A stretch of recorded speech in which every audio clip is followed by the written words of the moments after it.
Telegram 4. Tapi aku tuh suka sepian. PK atau apa yang lain. Males. PK sama aku. Yuk. Aku tahu caranya biar rame. Pakai BH. Pakai tempat aku.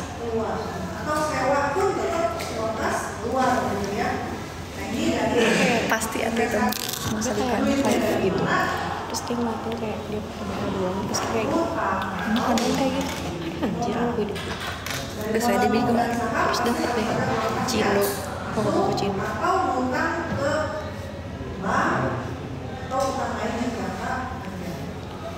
Jadi dari aktivitas financing akan ada arus kas masuk yang dipakai buat memblokir operating dan investing.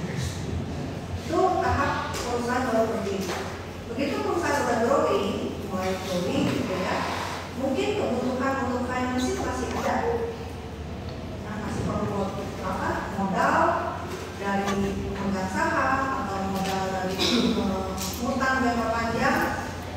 Tapi itu makin lama akan makin menurun karena akan digantikan oleh investasi dan operatif ini, minusnya akan berkurang sampai dia menjadi plus. Aktivitas operasinya akan mulai menghasilkan, investasinya keluar uangnya itu minta singa dong. makin lama makin berhenti. Harimaunya harimaunya. Untuk aktivitas operasinya. Begitu masuk fase maturity, nah disinilah kegiatan operasi akan menghasilkan uang masuk. Diikuti mungkin dengan uang masuk dari aktivitas investasi. Kalau kita sempat investasi di saham perusahaan lain, mungkin pas dapat dividen, ya. Investasi di bond payable dapat dana. Kalau saya investasi di mobil, mobilnya udah rusak dijual, dapat uang. Ya. Jadi di sini relatif akan ada banyak uang yang masuk dari investasi. Artinya uang yang operasional masih di follow kalau misalnya mau mabar di follow. Jadi unitas pendanaan sudah nggak akan berjualan lagi menjadi uang. Justru ini akan mulai menurun kalau Karena bete jadi aku lain. Gabut. Boleh tapi pacar. Punya. Nanti kalau pas fase masih fase operasi itu mulai berkurang. Terus gitu soalnya. Bersama dengan itu Pakai kalau berantem lah itu nih. Tapi kan jarang berantem sih. Akunya tantroman tapi dianya sabar yang banget. namanya finance itu juga harus dibayar. Pertama semua Udah banyak yang mengunjungi. untuk finance ini pasti akan masuk di negatif. Uang semua Info bayar si pemegang saham sampai perusahaan berhenti. Jadi ini yang bisa kita lihat nggak persis seperti ini gitu ya, tapi umumnya akan seperti ini. Kalau kita lihat kok cash flow dari finance lagi ini, artinya masih minus dan terus mengatakan bahwa wah kacau perusahaan, belum tentu gitu ya. Ini ada di fase mana seterusnya. Ya. Nah ini bisa dipakai untuk basis investasi ya. Kita mau investasi, kita lihat laporan arus kasnya, perusahaan beberapa tahun, perusahaan modal ini ada di ini udah 10 tahun masih di fase ini terus kah gitu kan? Atau udah 10 tahun kan ya harusnya udah masuk ke sini, equity udah 4 tahun. Dinosaurustik masih. Dinosaurustik. Oke, itu untuk analisis yang menggunakan alat. Nah, kita balik lagi ke statement of cash flow. Penyajiannya ada dua metode, direct dan indirect. Yang kemarin itu kebanyakan Anda belajar pakai metode yang indirect karena dimulai dari net income. namanya cash. Harusnya basisnya adalah kas, bukan accrual. Cash basis bukan accrual basis. Itu idenya si IHSG waktu mengatakan buatlah statement of cash flow setiap perusahaan. Kenapa? Karena nggak semua orang paham yang namanya accrual basis. Investor itu nggak semuanya paham accrual basis. Dan juga accrual basis itu dalam tanda petik ya bisa diikuti kan? Revenue dipaksain muncul revenue-nya, tapi masih ada di account receivable. Atau juga account receivable-nya nggak bisa ditagih, tapi diumpetin aja terus dianggapin di account receivable. Tapi perusahaan sebenarnya udah tidak sehat. Ya, nah, makanya perlu nih yang namanya laporan arus kas buat sebetulnya untuk mempertegas gitu ya kondisi keuangannya perusahaan. Jadi statement of cash flow yang diminta oleh IHSG sebetulnya adalah yang metode direct. Diupayakan dengan pakai metode direct. Meskipun karena sudah kebiasaan sistem Amerika itu pakainya metode indirect. Metode indirect kan dimulai dengan adanya net income sudah Rangga ngantongin banget. Cantik kurang masuknya.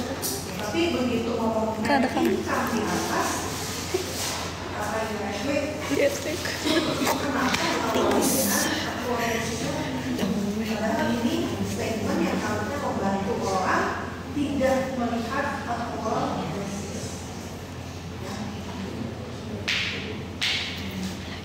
Nah ini yang indirect itu dimulai dari net income dengan berbagai adjustment supaya nanti masuklah dia ke aktivitas yang menghasilkan arus kas ya.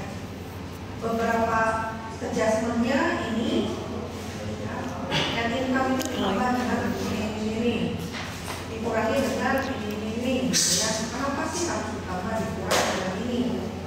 Kayak kalau kita lihat kondisinya contoh ya ini ya.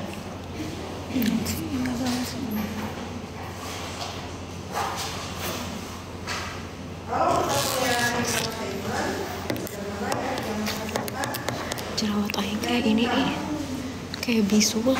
Kalau gini terus jerawatnya di sini anjir. Langganan sih terus.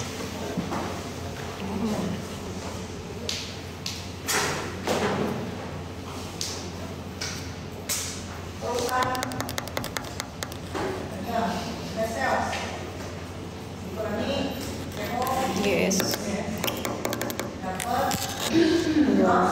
Loss. Operational expense. di dalam operating expense ada yang disebut misalkan misal ya interest, terus misalnya ada lagi depreciation Expense. terus dari itu dari berbagai ini ada juga mungkin loss ya, meskipun bukan operasional ya, ada loss, terus ada lagi gain. Kalau ini pasti akan dikurangi dengan berbagai Aspek. dikurangi loss ditambah dengan gain. Kebetulan nanti di sini dan belum pajak, dikurangi pajak misalnya. Ngerti gak? Ngerti. Masya Allah. Untuk ngitung adjustment net income. Misalkan di sini angkanya 1.000, mungkin angkanya 250 bagi BT aku. Kalau Anda lihat, ini kan progresis ya. Kalau dilihat sales, apakah semuanya uang masuk? Belum tentu, mungkin masih ada lagi ada. COGS. COGS ini adalah persediaan barang dengan yang sudah dijual. Persediaan barang dagangan pembeliannya ini masih tunai nggak? Jadi meskipun ini sebagai uang ini, biasanya itu berbentuk uang yang keluar. Ya. Jadi saya waktu mengerti accounting, bisa melihat orang, terus lihat ada laporan zaman dulu kan laporan adanya orang ya. Saya melihat ada penjualan segini, COBS atau form ya. Kebayang sih ada penjualan. Saya nggak membayangin bahwa penjualan ini belum menerima uangnya. Ya. Begitu nyampe ke bawah, saya udah melihat ada beban-beban nih, dikurangi beban-beban dan ditambah dengan kalau ada laba sampai terakhir, dapat ini nih, perusahaan ini labanya segini. Pas saya lihat ke neraca, hasilnya cuma segini. Operasi. Sudah itu ada dari financing, tadi katanya awal tahun menerbitkan ordinary shares, berarti ada uang kas yang masuk. Terus ada bayar dividen, berarti ada uang kas yang keluar. Ya, masuk keluar. Ini nggak ada cerita yang investing ya. Total dari financing masuk 46.000. Dari operasi ada masuk 3.000, dari financing ada masuk 40.000, total masuk 49.000. Benar nggak sih kenaikan cash 49.000, awal 0, akhir 49. Nah, itu yang ditunjuk ya, harus sesuai. Awalnya 0, ada kenaikan 49.000 menghasilkan saldo akhir 49.000. Jadi tadi kan yang pertama adalah dia ada kenaikan kasnya berapa, berarti saldo awal nanti lihat kasnya di statement of cash flow harus menghasilkan kas akhir. Nah ini di bagian untuk ya. Oke, ini mengingat kembali untuk yang laporan arus kas yang indirect. Sini ada contoh lagi yang lebih komplit ya, lebih kecil. Satu, jadi si kejadiannya ada beberapa macam, termasuk ada gain, loss. Tapi itu sih pada dasarnya sama ya. Jadi tanah misalkan dari 0 jadi naik, belinya tunai, berarti ada uang kas yang keluar. Bangunan belinya tunai, kadang bisa juga kan dijual. Ya, ada juga dijual. Kalau akumulasi penyusutan nanti urutannya sama beban penyusutan.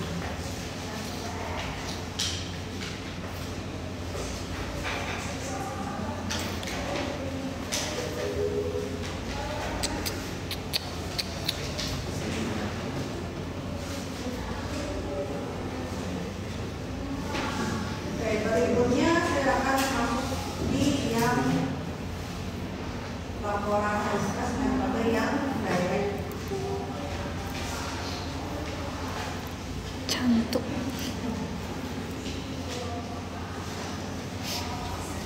Kalau metode direct, kita akan menampilkannya sebetulnya adalah langsung cash yang diterima atau cash yang dibayarkan. Itu adalah merupakan cash yang datang dari aktivitas operasi. Cash yang diterima umumnya ya berasal dari penjualan barang atau jasa, sama biasa. Ditambah dengan kalau ada interest, bunga, kalau ada dividen, kalau ada kita pinjam uang, ya, atau kita berinvestasi keluar uang, ya. Nah itu kas yang diterima. Nah tapi untuk aktivitas yang koperasi itu yang utamanya pasti dari penjualan barang atau jasa.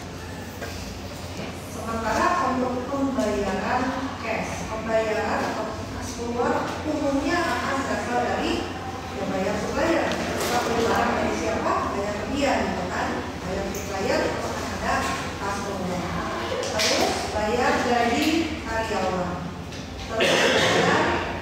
beban-beban operasional. Bisa jadi juga kita bayar beban bunga kalau ada uang yang kita pinjam dan bayaran pajak. Nah, cash diterima dengan cash dibayarkan, kurangi cash yang dibayarkan, itu akan menghasilkan net cash dari aktivitas operasi. Bisa minus, bisa plus.